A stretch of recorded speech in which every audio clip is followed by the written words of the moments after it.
Buenas tardes. La Unión Militar Española, UME, era una asociación clandestina de jefes y oficiales del Ejército Español, fundada en Madrid en diciembre de 1933, a principios del segundo bienio de la Segunda República Española, por militares descontentos con la reforma militar de Manuel Azaña, y que en su mayoría se solidarizaban con los miembros del ejército condenados por el fracasado golpe de estado del general Sanjurjo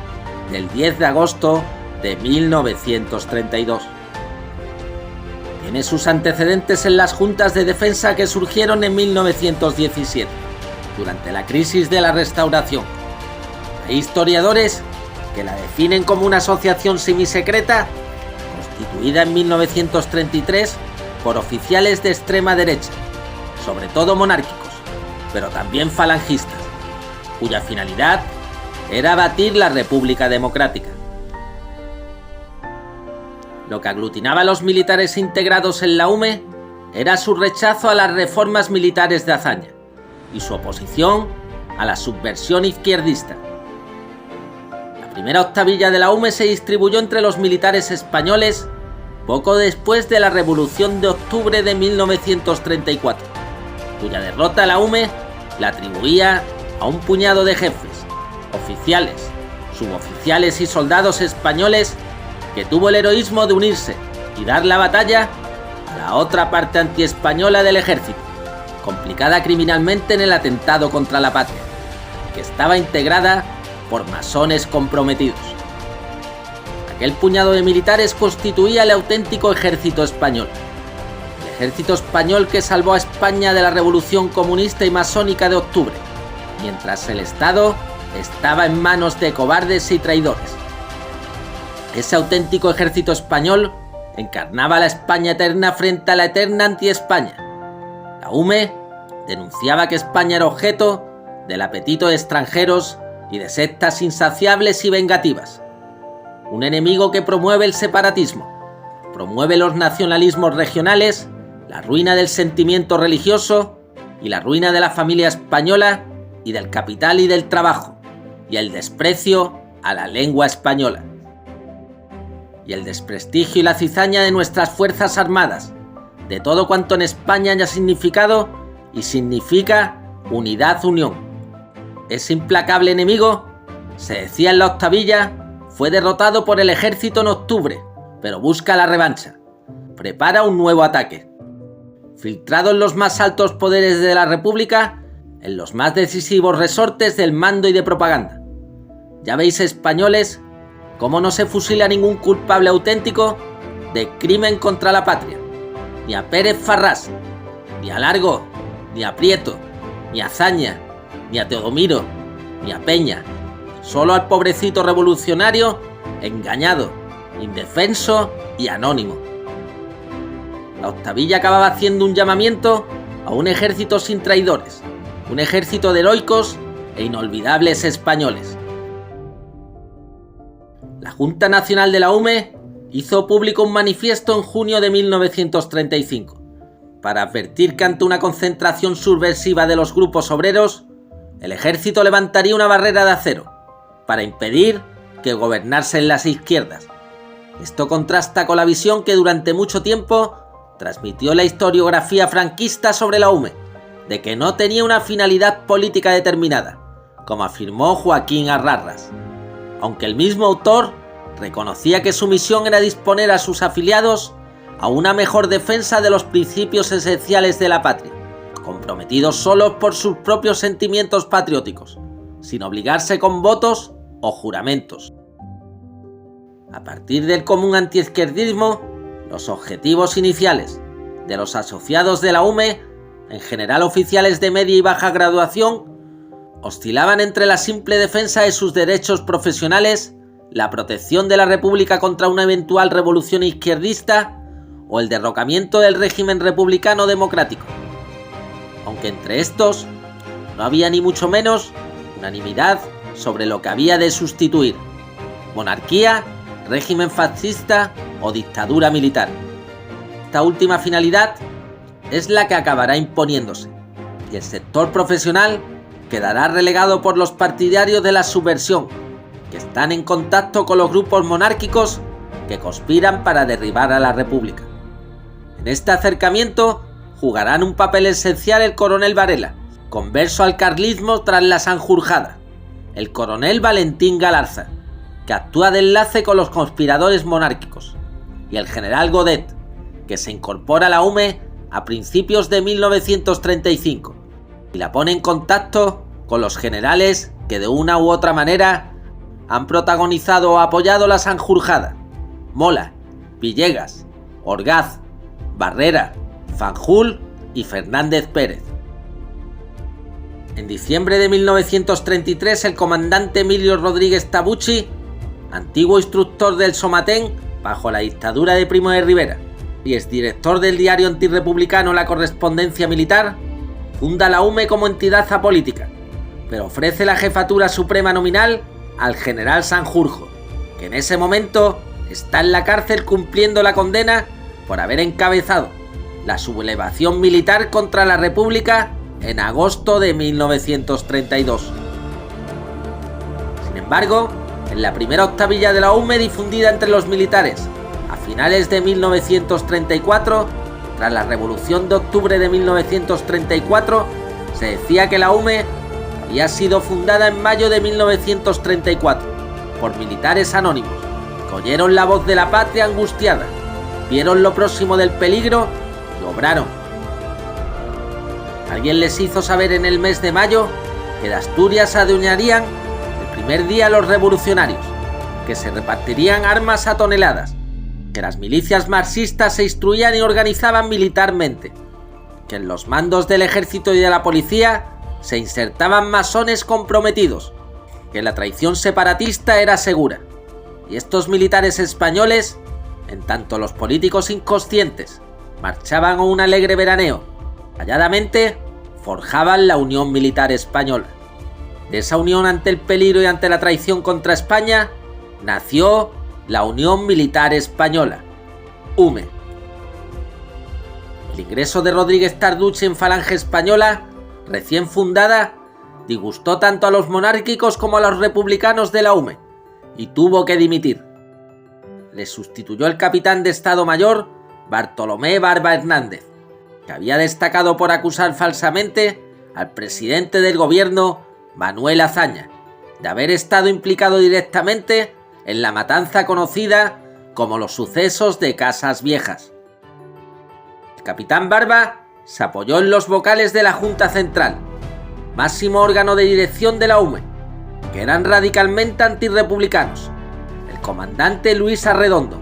implicado de forma inmediata en tareas de adiestramiento de las milicias de Falange Española,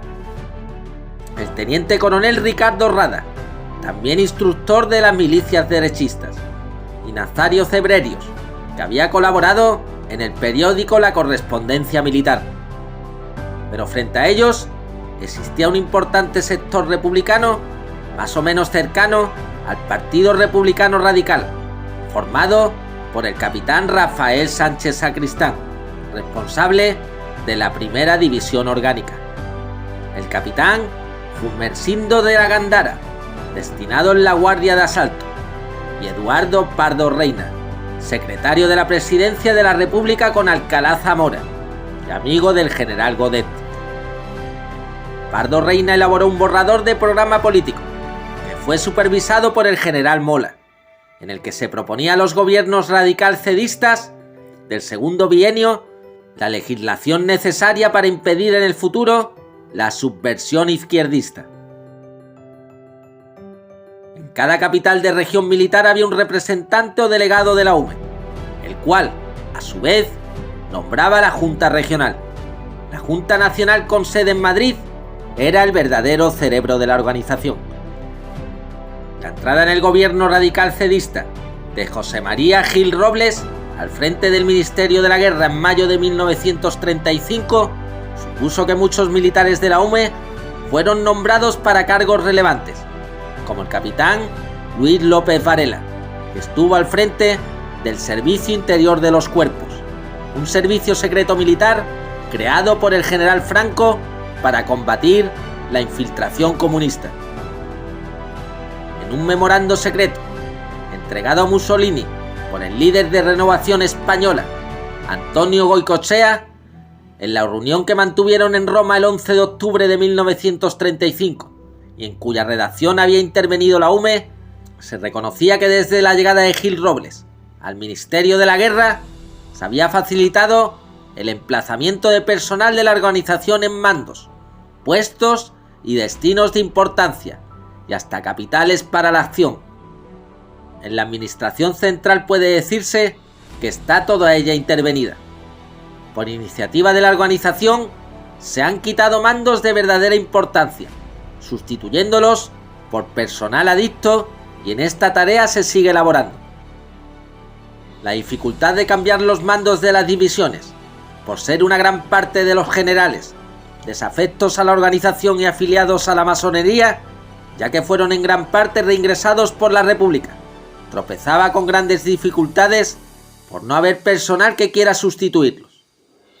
Ha habido que cortar por lo sano mediante proyectos de ley que rebajan las edades. De esta forma, 8 generales de división pasarán a la reserva y serán sustituidos por adeptos, ya que la descongelación de los ascendidos por los méritos de guerra facilitaba sus ascensos.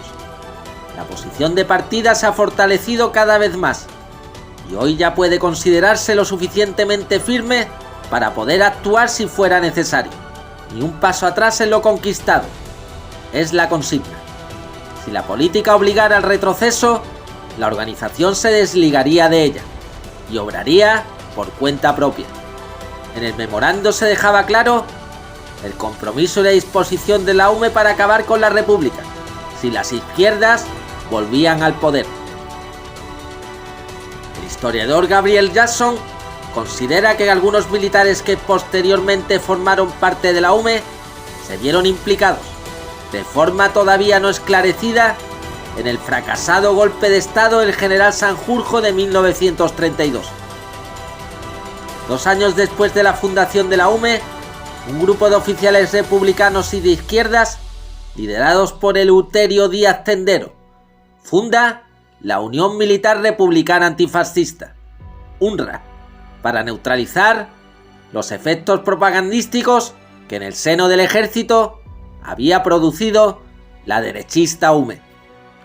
Incluso antes de que se celebren las elecciones de febrero de 1936, la Junta Central de la UME se reúne en casa del general Barrera, con la Junta Oficiosa de Generales, dirigida primero por el general Godet y luego por Rodríguez del Barrio, que estaban preparando un golpe de fuerza contra la República y a la que asistieron varios delegados de divisiones orgánicas. Tras las elecciones, el nuevo gobierno de Manuel Azaña decide destinar al capitán Barba Valencia para alejarlo del núcleo de los conjurados, asumiendo la jefatura de la UME el coronel Joaquín Ortiz de Zárate y los tenientes coroneles Alberto Álvarez Rementía, ingenieros, Agustín Muñoz Grandes, guardias de asalto y futuro hombre fuerte, el mandato del general Franco, y José Hungría, futuro jefe del Servicio de Información SIM en la Guerra Civil, como vocales. Con posterioridad a las elecciones de febrero de 1936, que dieron la victoria al Frente Popular, la organización alcanza un importante crecimiento en el seno de los militares de derechas, y en especial entre los oficiales jóvenes desengañados con la gestión de José María Gil Robles en el Ministerio de la Guerra. Así la UME se extendería desde Madrid a Barcelona, Pamplona, Zaragoza, Sevilla, San Sebastián, Galicia y el Protectorado de Marruecos. En marzo de 1936, una circular de la organización aseguraba que pertenecían a ella 3.436 oficiales, 2.131 suboficiales y tropa, y 1.843 oficiales retirados o en la reserva, aunque según datos más fiables, puede que agrupara solo a un 10% de la oficialidad. En realidad, la afiliación se decidía más por solidaridad de cuerpo y camaradería que por verdadera vocación subversiva, y solo una pequeña minoría estaba dispuesta a pasar de la reivindicación meramente corporativa a la decidida implicación en un complot antirrepublicano. La UME se incorpora a la conspiración militar que culminará con el alzamiento militar de julio de 1936, que dará inicio a la Guerra Civil Española. Sus representantes acuden a la primera reunión que tiene lugar tras las elecciones del 8 de marzo, convocada por el general Mola, en casa del oficial en la reserva y agente de cambio y bolsa cedista José Delgado y Hernández de Tejada, y en la que participaron los generales Franco, Villegas, Rodríguez del Barrio, Fanjul, Orgaz, Saliquet, García de la Herrán y González Carrasco, y el teniente coronel Valentín Galarza, dirigente de la UME que quedó encargado para centralizar los servicios de información. Del seno de la UME salieron bastantes de los militares que apoyaron el alzamiento militar de 1936, como fueron el general Godet y Joaquín Fanjul. Emilio Mola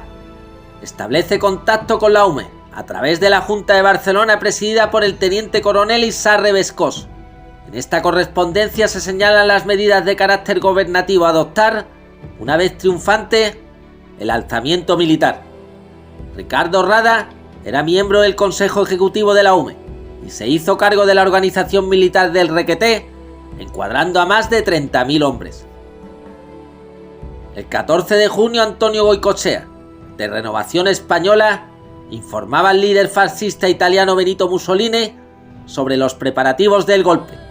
en los que destacaba que una de las bazas de los conjurados era poder contar con la UME. Esto ha sido todo. Un saludo desde Ceuta, cuna de la Legión Española y perla del Mediterráneo.